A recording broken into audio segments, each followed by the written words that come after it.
저는 성경 지리에 일찍 관심이 있어서 성지를 3번을 갔다 왔습니다. 3번째는 요르단과 서안 지구에 들어가서 샅샅이 뒤져보고, 그리고 오늘 여러분들에게 좋은 강의를 해드리려고 노력을 하고 있습니다. 자, 이제 앞에 그림을 보면서 여러분과 같이 공부를 하도록 그렇게 하겠습니다. 창세기 맨 처음에 에덴 동산이 나오죠. 에덴 동산은 티그리스 강과 유프라테스 강의 사이입니다. 아람어로 메소포타미아라고 합니다. 메소는 사이라는 말이고 포타미아는 강이라는 말이죠. 티그리스 강과 유프라테스 강 사이에 인류 최초의 문명, 여기에 하나님께서는 에덴 동산을 두셨습니다. 지금은 에덴 동산의 위치가 명확하지 않은 것은 티그리스 강과 유프라테스 강이 사행천입니다. 뱀이 기어가는 것 같은. 그래서 세월이 흐르면 퇴적과 침식을 반복하면서 티그리스 강과 유프라테스 강의 모양과 형태가 바뀌어지죠. 특히 유프라테스 강보다 티그리스 강이 유속이 더 빠르고 강의 모양과 형태가 더 많이 변형이 되었습니다. 이 사이에 있는 에덴 동산, 그리고 창세기 10장을 보면은 신할 땅, 신할은 바벨론을 의미합니다. 바벨론.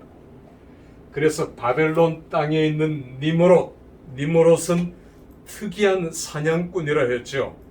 특이한 사냥꾼은 보통 사냥꾼이 아닌 인간 사냥꾼을 가리킵니다. 그가 세운 최초의 제국이 고대 바벨론 제국이죠.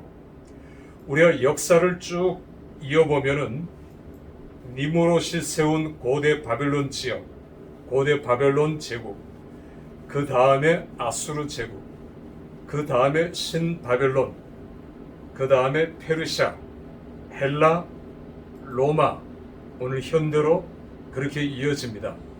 그러나 성경은 고대 바벨론이나 신바벨론을 똑같이 바벨론이라고 표기하고 있지요.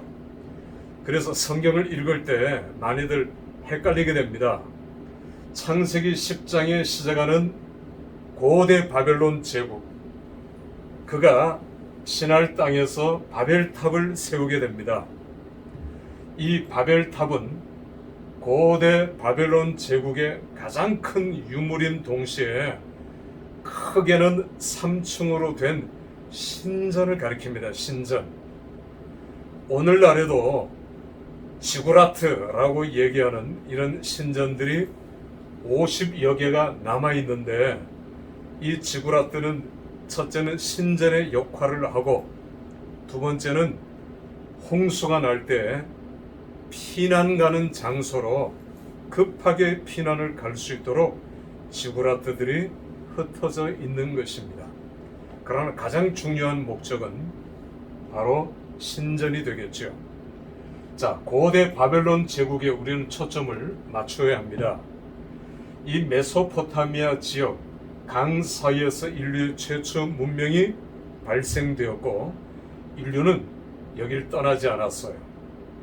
그러나 가인이 범죄함으로 가인은 노 땅으로 이동하게 됩니다. 그러나 아벨이 죽고 셋의 후손들은 이 에덴 동산 주위에 거주하게 되죠. 자, 맨 첫 번째 제국, 고대 바벨론 제국의 가장 중요한 유물은 뭐라 했습니까? 바벨탑이라 했죠.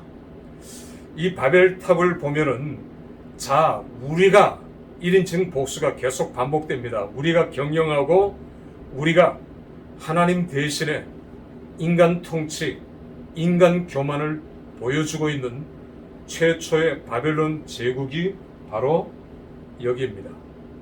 아브라함은 여기에서 태어났고 여기에서 자랐죠. 이 바벨론 옆에 우르라고 하는 도시가 있습니다. 영어로 대문자 U, 소문자 R을 써서 우르는 화신, 불신, 불을 숭배하는 그런 신을 섬기는 도시가 우르였죠. 우르에서 태어나고 우르에서 자란 아브람은 하나님의 음성을 듣게 됩니다. 그리고 창세기 12장 본토 친척 아비집을 떠나 하나님이 지시하시는 가나안 지역으로 오게 되죠. 우리는 이 지역을 초생달 지역 혹은 반달 지역 이런 표현을 씁니다. 고대에서 아주 비옥한 지역이었고 아브람은 우르에서 바벨론을 거쳐서 하란으로 올라갑니다. 그리고 하란에서 가나안 땅으로 내려오게 되죠. 우리는 창세기를 읽어 내려가면서 성 쌓는 사람, 바벨론 신할 땅에 최초의 제국을 세우고 성을 쌓았던 니므로, 그 포트리스라는 말을 써요. 요새라는 말입니다. 요새. 바벨탑은 일종의 요새였어요. 요새. 자, 우리가 성과 대를 쌓아, 대는 성과 성을 연결하는 다리거든요. 그러니까 그들은 거대한 성곽, 그 성곽의 중심에는 물론 바벨탑이 있었지요. 이 고대 바벨론 제국, 여기에서 자라나고 태어나고 우상을 숭배했던 아브라함에게 하나님께서는 너는 내가 지시하는 땅으로 가라. 그리고 거기서 단을 쌓아라. 이렇게 성경을 읽을 때에 성 쌓는 사람과 단 쌓는 사람으로 나뉘어집니다. 가인은 최초의 성을 쌓았던 사람이죠. 그리고 그 절정이 바로 바벨탑입니다. 성은 내 자신과 가족과 우리 종족의 미래를 보장하는 일종의 시건장치죠. 그래서 성을 높이 쌓고 견고하게 쌓고 이것이 내 가족과 내 자녀들의 미래와 안전 그리고 모든 재물 이 모든 것들을 보장해 주는 장치가 바로 요새. 그래서 오늘날 이런 사람들을 일컬어 요새의식이라고 합니다. 인간의 본능이죠. 인간은 더 견고하게 내가 보험을 들고 또 다른 보험을 들고 여러 개의 보험을 들고 그것도 부족해서 또 다른 재물을 투자하고 펀드에도 들고 또 다른 저축, 부동산 이런 것들을 통해서 인간은 점점 요새의식, 포트리스 멘탈리티를 강화합니다. 이게 성 쌓는 사람이죠. 그러나 이건 인본주의고 하나님이 원하는 방법이 아니었습니다. 그래서 하나님께서는 아브라함 보고 단을 쌓아라 하신 거죠. 단 쌓는 사람을 필그림 멘탈리티, 필그림, 순례자 의식을 가진 하나님의 사람들을 일컬어 단 쌓는 사람, 예배자라고 얘기합니다. 그래서 성경은 성 쌓는 사람과 단 쌓는 사람으로 명확하게 구분이 되어집니다. 가인은 성을 쌓는 자였고 아벨은 제단은 예배자였습니다. 가인은 아벨을 시기하고 질투해서 아벨을 쳐 죽이게 되죠. 이 아벨 단 쌓는 사람을 우리는 주목할 필요가 있고 이 계보를 주목할 필요가 있습니다. 창세기의 계보는 우리는 흔히 그 계보들을 다 이어서 성경이 6,000년 이 정도라고 얘기하는 사람들도 있지만 히브리어의 자손 혹은 아들이라고 하는 표현이에요. 다시 말하면 그 할아버지와 그 아들, 손자 이게 아니라 족보는 중요한 사람, 대표적인 인물 그리고 자손을 의미하고 있기 때문에 성경에 나오는 계보는 건너뜁니다. 건너뛸 수 있고요. 그리고 생략될 수 있고요. 우리는 그런 것들을 이해해야 돼요. 성경은 단 쌓는 사람에게 초점을 맞추죠. 아벨 이후에 셋이 여호와의 이름을 불렀더라라는 말은 예배했다는 말입니다. 셋은 예배자였습니다. 그리고 그 다음에 예배자가 노아죠. 노아. 단 쌓는 사람들은 계속 가인 이후로 라멕이라고 하는 인물에 초점이 맞춰집니다. 라멕이 칼의 노래를 부르죠. 어떤 놈이 날 살짝 건드렸는데, 창상입니다. 창상. 살짝 긁었는데 나는 그 놈을 죽였어요. 이게 가인의 후예고 라멕의 칼의 노래입니다. 그러나 아브라함은 단을 쌓는 자의 조상이 된 겁니다. 그래서 아브라함은 가는 곳마다 단을 쌓았지요. 맨 처음 아브라함이 단을 쌓은 곳은 세겜입니다. 세겜. 히브리어로 세켐이라고 하죠. 어깨라는 말입니다. 어깨. 왜 어깨라고 하는 지명 이름이 되었느냐 하면 에발산과 그리심산, 축복과 저주의 그리심산, 축복과 저주의 산 사이 움푹 들어간 분지가 세겜이에요. 이 세겜 상수리 모래라고 하는 지명이죠. 거기에서 아브라함은 최초로 단을 쌓습니다. 세겜 사람들, 주위에 있는 사람들은 모두 우상을 숭배하는 사람들이죠. 세겜은 가나안 지역의 중심으로서 오랫동안 우상 숭배 본거지 노릇을 했습니다. 그리고 세겜에는 각종 우상의 제단들이 있었죠. 아브라함은 그 가운데 들어가서 여호와의 단을 세우고 여호와 이름을 부르고 예배자로 하나님 앞에 서게 된 것입니다. 생명 걸고 목숨 걸고. 창세기 15장 6절을 보면 아브라함이 여호와를 믿으니라고 했어요. 믿으니. 아브라함이 여호와 언약의 하나님의 이름이죠. 여호와를 믿으니 하나님께서 아브라함을 의로 여기시고, 그 말은 의인으로 칭하시고. 우리가 조심할 것은 아브라함이 퍼펙트 완전한 인물이어서 하나님께서 아브라함을 택한 것이 아니에요. 우상 숭배자였고 죄인 중에 괴수였고 죄인이지만 그런 아브라함을 부르셔서 의인 삼아 주셨습니다. 이것이 로마서의 주제고요. 창세기 15장 6절.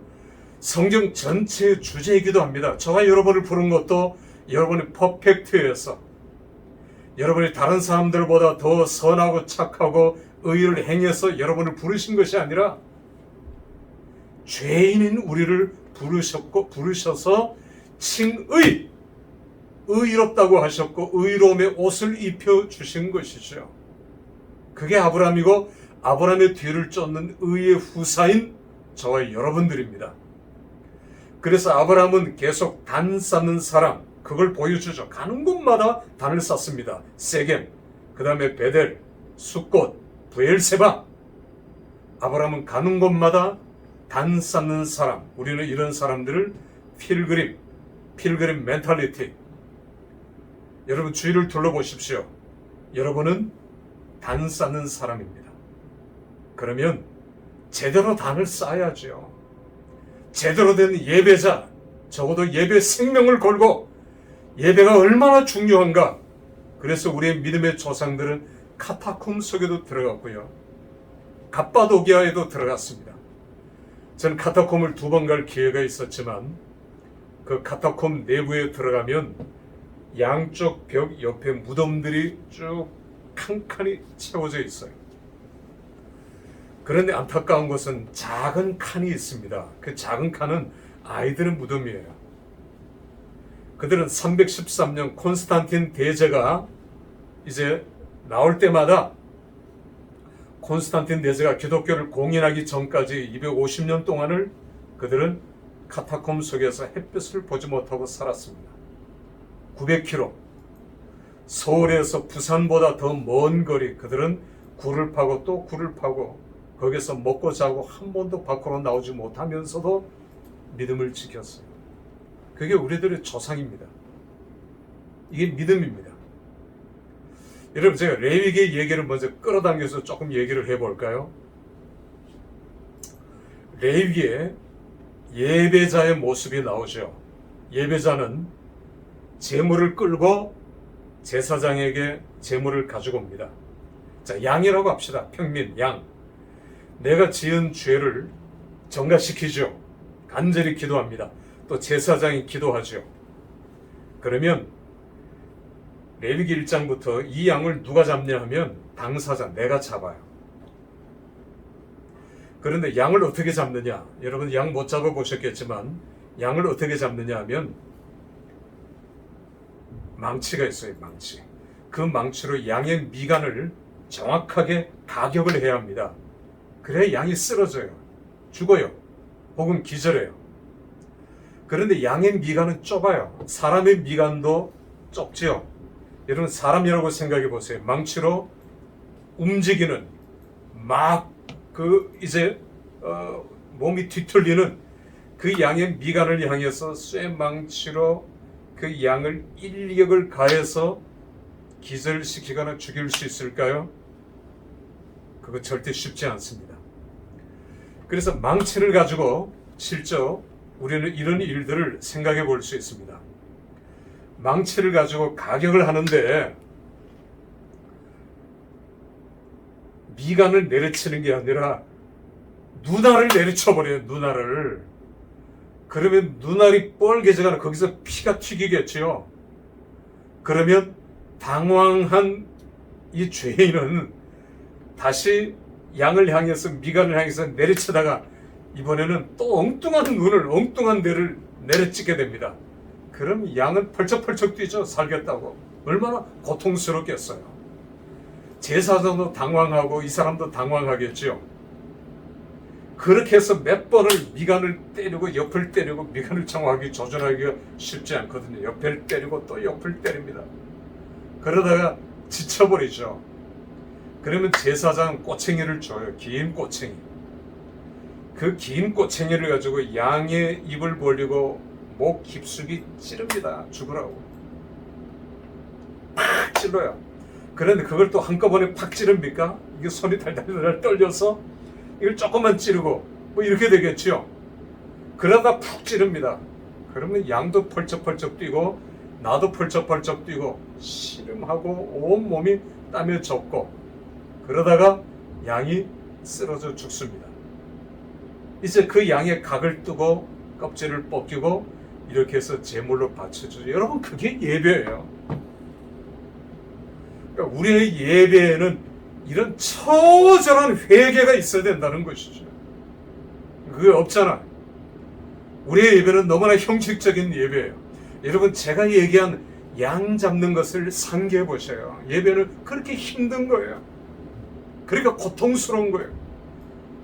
여러분들이 멀리서 옵니다. 차를 타고 차를 몰고 옵니다. 힘들죠. 피곤하죠. 예배 신령과 진정으로 드리는 예배, 생명을 건 예배, 피를 토하는 예배, 기도하는 예배, 내 목청을 다해서 찬양하는 그런 예배, 그런 예배를 드린 적이 언제 있습니까? 그런 예배를 들어보셨습니까? 아브라함이 단을 쌓는다 할 때 단순히 여기저기 옮겨 다니면서 단 쌓는 것으로 오해하시면 안 돼요. 아브라함이 단을 쌓을 때는 주위에 있는 모든 사람들이 아브라함을 지켜봅니다. 아브라함은 그들의 살기등등한 눈빛을 보고 또 이 당시 문화는 약탈 문화예요. 약탈이 정당화되고 약탈을 오히려 존경하고 사람들이 그를 추종합니다. 성경이 뭐라 했나요? 눈에는 눈, 이에는 이라고 했지요.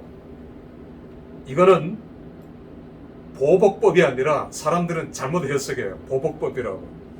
보복법이 아니고 보복방지법입니다. 네 오른쪽 눈을 뺐으면 너도 그 사람의 오른쪽 눈까지만 허용하는 거예요. 법이. 이게 뭐죠? 율법이에요. 왼쪽 눈까지 찍지 말아라. 그게 보복인 것이죠. 그러니까 보복방지법입니다. 약탈 문화가 성행하고 약탈 문화가 정당화되던 그런 시대. 아브라함 얘기를 뒤에 하겠습니다만은 여러분 예배는 이렇게 신령과 진정으로 내 힘과 영혼과 몸과 뜻을 다하여 드려지는 예배가 예배라는 사실을 여러분들이 기억했으면 좋겠습니다. 자, 이제 우리는 그 다음 그림을 보시면서 여러분과 같이 나누도록 하겠습니다. 자, 이제 두 번째 그림은 노아입니다. 노아의 후손은 함과 셈과 야벳이죠.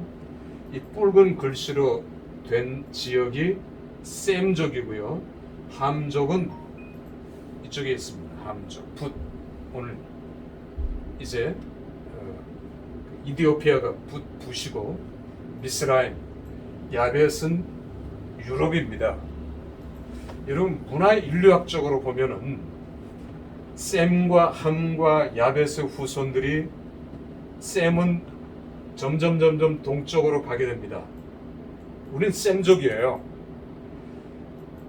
언어적으로는 알타이어족이지만 인종학적으로는 셈족입니다. 그래서 우리는 이제 점점 멀리 가서 베링 해역을 거쳐서 알래스카 지나서 북아프리카, 인디언, 남미 쪽으로 그렇게 흘러가게 되죠. 이게 셈족입니다. 그 다음에 함족은 점점 아프리카 밑으로 저 끝까지 내려갑니다. 그리고 야벳 쪽은 점점 위쪽으로 올라갑니다. 그래서 문화 인류학적으로 보면은 이 중동 사람들 보세요. 중동 사람들은 어떻게 보면 아시아인 같고, 어떻게 보면은 흑인 같고, 또 어떻게 보면 유럽 인종 같이 보여요. 인도는 홍인종이라고 그러죠. 홍인종. 얼굴이 붉고 유럽 인종 같은데 아시아 인종입니다. 요 함과 셈과 야벳, 노아의 후손들이 있던 이 장소로 가까이 오면 올수록, 다시 말하면 고대 근동 가나안은 지구의 지정학적으로 중심이에요. 중심. 아라라산이 저 위에 있죠. 아라라산. 노아의 홍수의 방주는 아라라산 내에 도달했을 정도로 노아의 홍수는 전 지구적이었습니다. 이제 인류는 거기에서 점점 내려갈수록 아프리카는 새카매져요.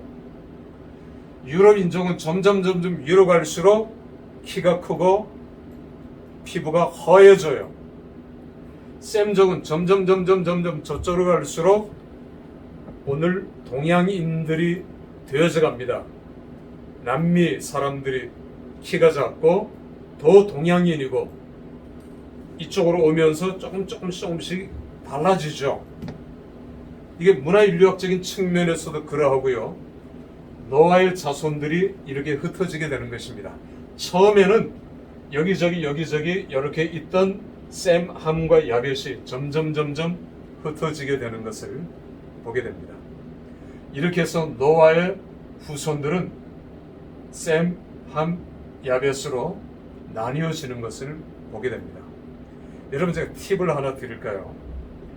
노아의 홍수가 가장 강하게 최초로 일어났던 장소는 가나안 지역일 것입니다. 석유의 부산물이 뭡니까? 뭐가 석유가 됐나요? 짐승의 사체, 그죠? 나무 이런 것들은 석탄이 되지만 물고기나 공룡, 거대한 짐승이나 제가 말씀드리려고 하는 것은 엄청난 인류, 엄청난 인간입니다. 노아의 홍수로 죽었어요. 특히 이 지역 중동 지역입니다. 그래서 중동 지역에 석유가 많이 나는 이유도 그러합니다. 이건 제 얘기가 아니라 과학자들의 얘기예요. 예수를 믿는, 기독교를 믿는 과학자들의 얘기입니다. 자, 셈과 함과 야벳 이렇게 나뉘어지고 있는 것을 보게 됩니다. 대해는 지중해를 가리켜서 더 그레이트 씨. 왜냐하면 이 사람들의 세계관은 이게 전부였어요. 홍해가 있고요. 여기는 엘라, 아카드만이죠. 페르시아, 그 다음에 흑해, 카스피해 이렇게 됩니다. 그런데 페르시아만 유역을 보면 2.4km나 해안이 뒤로 물러나 있어요. 퇴적층이.